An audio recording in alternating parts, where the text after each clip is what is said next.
Saw the money and got activated. Saw the money and got activated. Saw that money and got activated. I saw that money and got activated.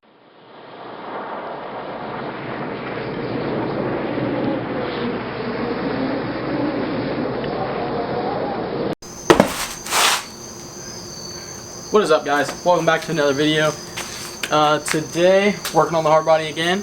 Not really gonna sit here and explain what we're doing because I think if you guys have been following around, you already know.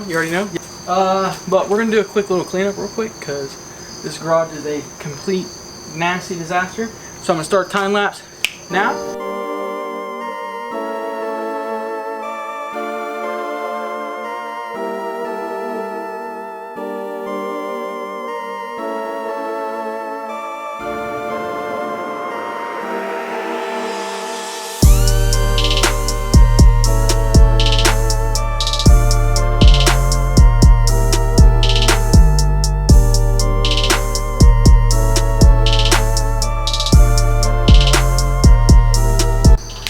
We're done. Time to start on our vertical shocks. I'll catch up with you guys when we get that far.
I actually did a pretty good job on this side, but for some reason I really struggle with like angled welding in like angled places. Like when butt welding, I can do a pretty decent job, but for some reason like this angled, like where it's angled like this, I really struggle. I feel like if I had a better welder and like a better welding table and like a little better setup, I wouldn't struggle with it so much. But like for some reason this right here, so if you're like somebody that welds, like comment below like if you see me doing something and like correct me, because like I'm not a professional welder. I'm literally self-taught. So like if you know welding and you see me doing something wrong, feel free to comment below. Like it doesn't hurt my feelings any. But yeah, so these probably won't look that great, but we'll see what we can. Okay, so these welds actually didn't turn out all too bad.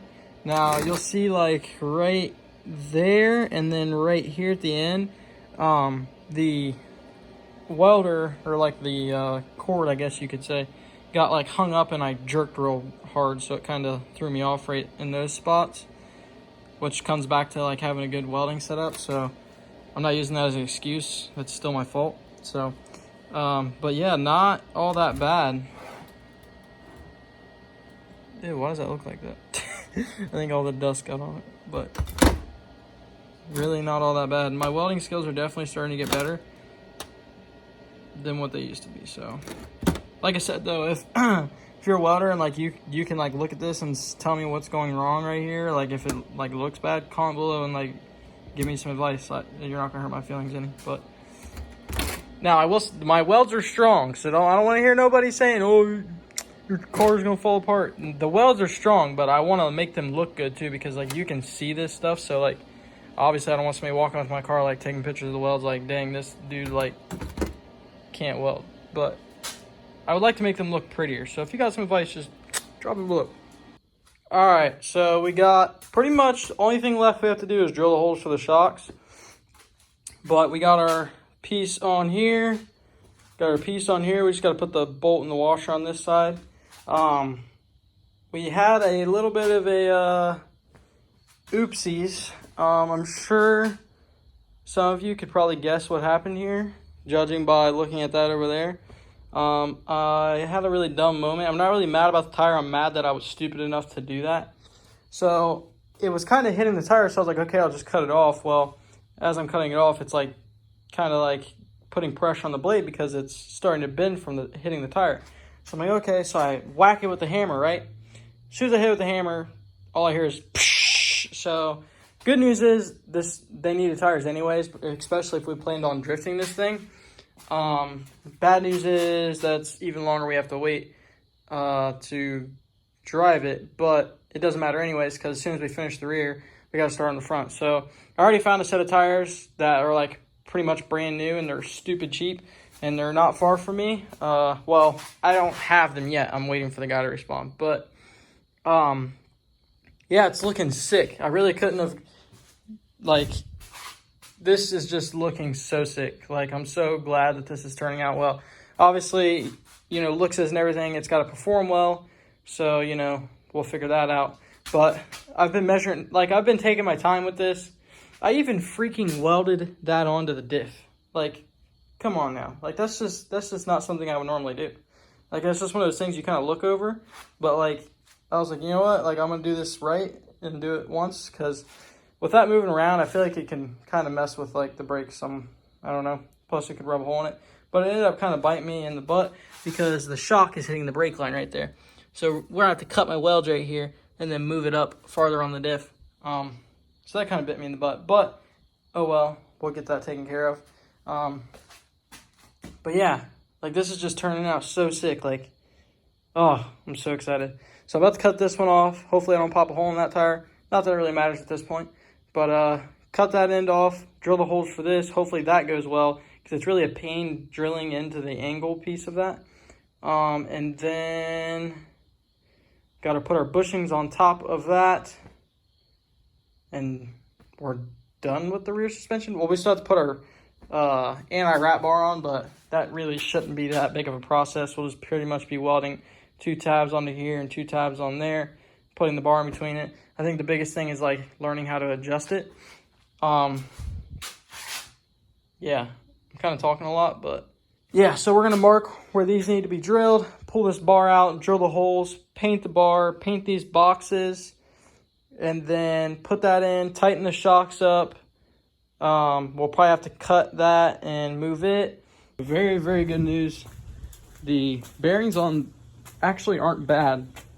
They are dry though because of the fluid leak into the back of the bearing. So what doesn't make sense to me is this is a dry style bearing. Well, it's not dry, it gets greased. It doesn't get anything from the diff. So I'm pretty certain we got the wrong axle seals for the diff tube, which we're gonna go get new ones. But it's very strange. So hopefully it's just from that and it's leaking into here and it's drying that out because grease, you know, is meant to be very like sticky and, you know, diff fluid washes it out. So we're gonna go get axle seals right now. I'm gonna get some brake clean, get a wheel cylinder for this wheel. The brakes look good on it, so I'm just gonna brake clean all the brakes down. And then we're gonna go get our anti-rot bar, or at least stuff to make one. And we got like a whole list here. Wheel cylinders, we need welding wire. And then we got, actually, I'm just gonna cut this straight across and just cut that whole section out of the bed just so we don't have to worry about fitting the bed back up. Now I'm gonna wire wheel all this stuff down. I don't know if that'll be today or tomorrow. And then kind of paint it all up and then probably re-support this bracket because it is kind of rusty. But yeah, I'll take that exhaust shield off there. We don't need that where we're going. And then hopefully get it on the bed or get it on the truck. We'll flip the truck around and start on the front. So not entirely sure if I showed you guys the finished product. This is it.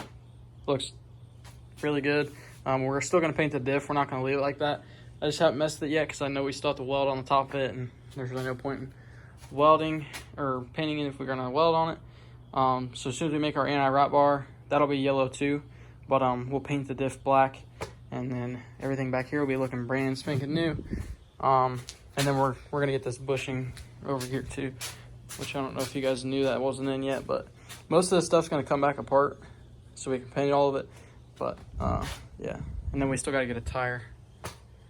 So Okay, so we are back from our parts run.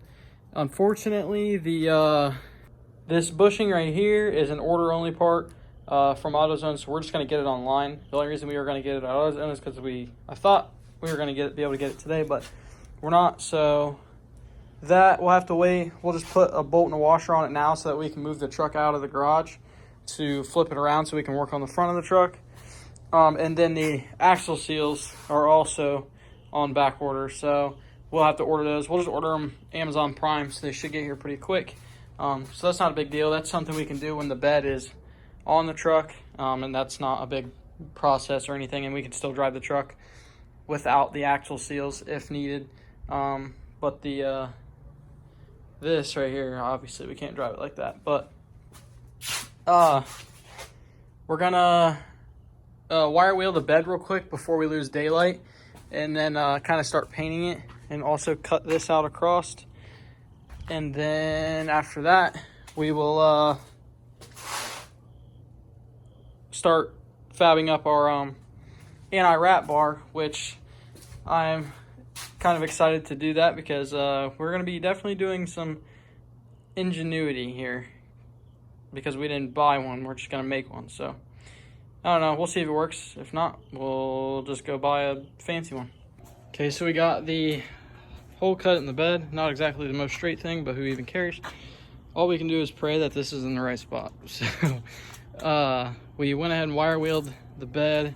As you can tell, I got to sweep all the stuff out of it before I paint it, but it definitely looks better. It was really like flaky, rusty kind of thing going on. So we're gonna hit this stuff with some paint, and I'll probably leave it sit overnight. And then I'll have somebody help me put the bed on it tomorrow, and then once we paint that and we kind of wait for it to dry, we'll start making our anti-rat bar. Alright guys, that's gonna be it. Alright guys, that's gonna be it for this video. We started painting the bed on the hard body, but we ran out of paint, so that's kind of a dud on that one. The anti-rat bar and the bed stuff will go on in the next video. I think I'm gonna wait till tomorrow morning to do the anti-rat bar because I don't want to rush it, and it's starting to get kind of late. So and I want to go edit this video, so we'll do that in the next video. I know this is kind of getting dragged out, but either way, there's going to be a ton of episodes on this thing because I mean, it's going to get built in every aspect. I haven't really said anything yet, but I'm thinking about possibly trying to build a 600 horsepower KA, single cam KA, just because not a lot of people do it, and I love doing things that nobody does because it just, I don't know, I like being different. I don't know. I could very easily put like an SR20 in this or something related and, you know, make easier power probably for less, but I don't know, I just think it'd be fun. So I think here soon we're probably gonna pick up a another KA, just like a block and the rotating assembly in the head and stuff, probably one from a 240. Actually no, we'll probably just get a whole dressed 240 KA, so that way we can get the 240 intake and have the 240 cams and stuff, even though we'll probably get different cams, especially for making 600 horsepower. So that will be something we've never really done on this channel, is build an engine. Most likely I will not put the engine together myself, just because there are things in life that everyone's good at something. I've never touched the bottom end of an engine. Not saying I couldn't do it, I just don't. That's, you know, when you have so much money in something, that's the last thing you want to do is mess something that expensive up. Maybe one day we'll, you know, mess with something cheap, but I might see if Lucas would feel comfortable tearing apart an engine, because he's done that at Nissan, you know, multiples of times. But if not, we'll send, either way, it's getting sent out to a machine shop. But you know, as far as putting the rotating assembly together and stuff, I don't know if he'd be comfortable doing that or not. I'll have to talk to him. Maybe he can teach me a little bit. I don't know. I'd even pay him, to be honest. But that'll be it for this video, guys. Sorry if I was talking too much. Hopefully Final Cut is not being because lately Final Cut hasn't been letting me add music onto the video. So it's been kind of making it hard to, you know, get a quality video, show time lapses, stuff like that, because I don't know. But yeah, I'll see you guys in the next video.